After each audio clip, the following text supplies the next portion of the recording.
بسم اللہ الرحمن الرحیم۔ السلام علیکم۔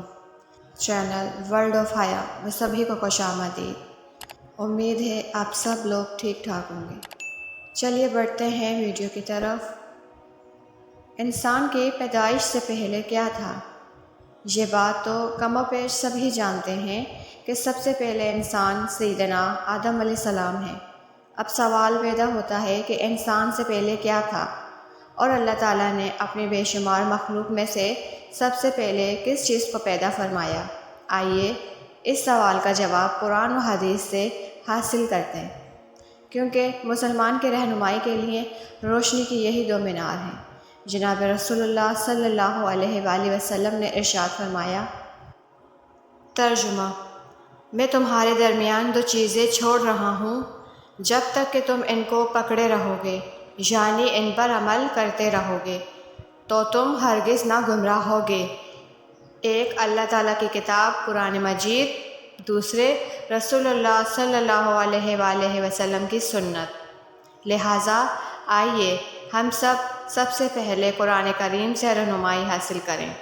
ارشاد خداوندی ہے، ترجمہ: اور وہی ہے جس نے بنایا آسمان اور زمین 6 دن میں، اور تھا اس کا عرش پانی پر۔ یعنی آسمان اور زمین کی پیدائش سے پہلے پانی مخلوق ہوا، اور بنائی ہم نے پانی سے ہر ایک جاندار چیز۔ سورہ حامیم سجدہ پارہ نمبر 24 میں آسمان اور زمین وغیرہ کی تخلیق کا ذرا تفصیل سے بیان کیا گیا ہے، جیسا کہ ارشاد ہے، زمین و آسمان اور ان کے اندر چیزوں کی پیدائش کا بیان۔ ترجمہ: آپ صلی اللہ علیہ وآلہ وسلم ان سے پوچھئے، کیا تم اس خدا کا انکار کرتے ہو جس نے 2 دن میں زمین کو پیدا کیا، اور کیا تم دوسروں کو اس کا ہمسائے ٹھہراتے ہو؟ یہی خدا تمام عالموں کا پروردگار ہے۔ ترجمہ: اور اسی نے زمین کے اوپر پہاڑ قائم کر دیے، اور اسی نے زمین میں برکت رکھی، اور زمین پر رہنے والوں کی غذائیں بھی اسی زمین میں مقرر کر دیں۔ یہ سب کچھ 4 دن میں ہوا۔ دریافت کرنے والوں کے لیے یہ واضح بیان اور پورا ہے۔ ترجمہ: پھر اللہ تعالیٰ نے آسمان کی جانب توجہ فرمائی، اور وہ اس وقت ایک دھواں سا تھا، سو اس سے اور زمین سے ارشاد فرمایا، تم دونوں حاضر ہو جاؤ، خوشی سے یا دباؤ سے۔ انہوں نے عرض کیا، ہم دونوں خوشی سے حاضر ہیں۔ ترجمہ: 2 دن میں ان کو 7 آسمان بنا دیا، اور ہر ایک آسمان میں اس کے مناسب حال حکم بھیج دیا، اور ہم نے آسمان و دنیا کو چراغوں یعنی ستاروں سے آراستہ کیا، اور نیز اس آسمان دنیا کی حفاظت کی۔ یہ اس خدا کا مقرر کردہ نظام ہے جو کمال قوت اور کمال علم کا مالک ہے۔ ان آیات کریمہ کی تشریح پر بھی نظر ڈالیے۔ زمین اور اس کے متعلق چیزیں یہ سب 4 دن میں اللہ تعالیٰ کے حکم سے مکمل ہوئیں۔ 2 روز میں زمین بنائی گئی، اور 2 روز میں اسی کے متعلق یعنی زمین میں قسم قسم کے درخت، میوے، پھل، حیوانات، کانیں وغیرہ پیدا فرمائیں۔ زمین اور اس کے متعلق اشیاء کی پیدائش کے بعد اللہ تعالیٰ نے آسمان کی طرف توجہ فرمائی۔ آسمان کے وجود میں آنے سے پہلے سارا خلا دھوئیں کی طرح تھا۔ اس سے اللہ تعالیٰ نے 7 آسمان بنائے، پھر آسمان و زمین کے ملاپ سے دنیا بسائی گئی۔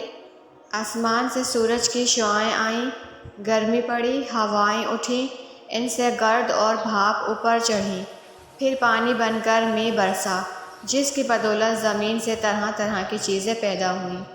زمین اور آسمان کے متعلقہ یہ سب کام اللہ تعالیٰ نے 6 دن میں مکمل فرمائے، جیسا کہ فرمایا گیا۔ ترجمہ: بے شک تمہارا رب اللہ تعالیٰ ہے جس نے پیدا کیے آسمان اور زمین 6 دن میں۔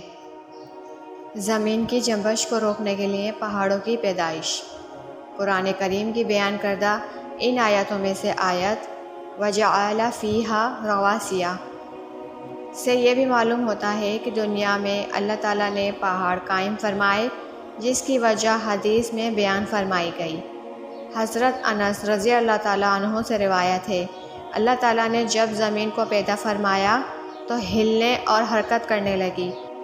اللہ تعالیٰ نے پہاڑوں کو پیدا فرما کر زمین پر رکھا تو زمین کی حرکت بند ہو گئی۔ اسی طرح حضرت ابن عباس رضی اللہ تعالیٰ عنہ سے روایت ہے، اللہ تعالیٰ نے جب زمین کو پیدا فرمایا تو یہ جنبش اور حرکت کرنے لگی، تو اللہ تعالیٰ نے اس کی جنبش کو روکنے کے لیے پہاڑوں سے میخوں کا کام لیا۔ اگر اللہ تعالیٰ یہ انتظام نہ فرماتے تو زمین ہمیشہ جنبش ہی کرتی رہتی۔ ذرا تصور کریں کہ کسی جگہ زلزلہ آتا ہے تو اس وقت کیا حالت ہو جاتی ہے۔ موقع ملتا ہے تو لوگ جان بچانے کے لیے گھروں کو چھوڑ کر جنگل و بیابان میں نکل بھاگنے کی فکر کرتے ہیں، اور اکثر تو ایسا ہوتا ہے کہ بھاگنے کا موقع ہی نہیں ملتا، لوگ سوتے سوتے ہی لقمہ اجل بن جاتے ہیں۔ اگر اللہ تعالیٰ زمین کی جنبش روکنے کے لیے پہاڑوں کو اس پر قائم نہ فرماتے تو کیا ہوتا؟ عالم کی ابتدا کیسے ہوئی؟ اس عنوان کی تشریح میں چند حدیثیں ملاحظہ ہوں۔ حضرت عمران بن حسین رضی اللہ تعالیٰ عنہ سے روایت ہے، یمن کے کچھ لوگ آپ صلی اللہ علیہ وآلہ وسلم کی خدمت میں علم دین سیکھنے کے لیے حاضر ہوئے۔ ان لوگوں نے اور باتوں کے علاوہ آپ صلی اللہ علیہ وآلہ وسلم سے یہ بھی دریافت کیا کہ اس عالم کی ابتدا کیسے ہوئی۔ آپ صلی اللہ علیہ وآلہ وسلم نے ارشاد فرمایا، دنیا کے وجود سے پہلے صرف اللہ تعالیٰ کی پاک ذات تھی، اس سے پہلے کچھ نہ تھا، اور عرش خداوندی پانی پر تھا۔ اس کے بعد اس نے آسمان اور زمین کو پیدا فرمایا اور لوح محفوظ میں ہر چیز کو لکھ کر ثبت فرما دی۔ حضرت عبداللہ بن عمر رضی اللہ تعالیٰ عنہ سے روایت ہے کہ جناب رسول اللہ صلی اللہ علیہ وآلہ وسلم نے ارشاد فرمایا، اللہ تعالیٰ نے آسمان اور زمین کے وجود سے 50,000 سال قبل جملہ مخلوق کے لیے جو بھی مقدار کر دیا تھا، اس سب کو لوح محفوظ میں جمع کر دیا تھا، اور آسمان اور زمین سے پہلے عرش خداوندی پانی پر تھا۔ حضرت عبادہ بن صامت رضی اللہ تعالیٰ عنہ سے روایت ہے، نبی کریم صلی اللہ علیہ وآلہ وسلم نے ارشاد فرمایا، اللہ تعالیٰ نے قلم کو پیدا فرما کر اس کو حکم دیا، لکھ۔ قلم نے دریافت کیا، کیا لکھوں؟ حق تعالیٰ کی طرف سے حکم ہوا، جو کچھ قیامت تک مقدر ہوگا وہ سب لکھ۔ تو اس نے قیامت تک جو کچھ ہونے والا تھا سب لکھا۔ زمین و آسمان کے وجود سے پہلے عرش الہی کس چیز پر تھا؟ حضرت ابن عباس رضی اللہ تعالیٰ عنہ کی ایک روایت میں ہے کہ زمین و آسمان کے وجود سے پہلے عرش الہی پانی پر تھا۔ حق تعالیٰ کے حکم سے ایک ہوا چلی جس سے پانی کی لہریں پھٹ کر پانی کی سطح پر قبہ کی شکل میں ایک بلبلہ پیدا ہوا۔ اس سے اللہ تعالیٰ نے ساری زمین کو مرکب فرما کر اس کو پانی کی سطح پر بچھا دیا۔ ان سبھی معروضات سے ایک صاحب عقل اور منصف مزاج آدمی انسان کی پیدائش سے پہلے اللہ تعالیٰ نے کس چیز کو پیدا فرمایا، سوال کا جواب بآسانی سمجھ سکتا ہے۔ اور اسی کے ساتھ اجازت دیجیے۔ ویڈیو پسند آئے تو لائک، شیئر اینڈ سبسکرائب ضرور کیجیے گا تاکہ آنے والی ہر ویڈیو بر وقت آپ کو ملتی رہے۔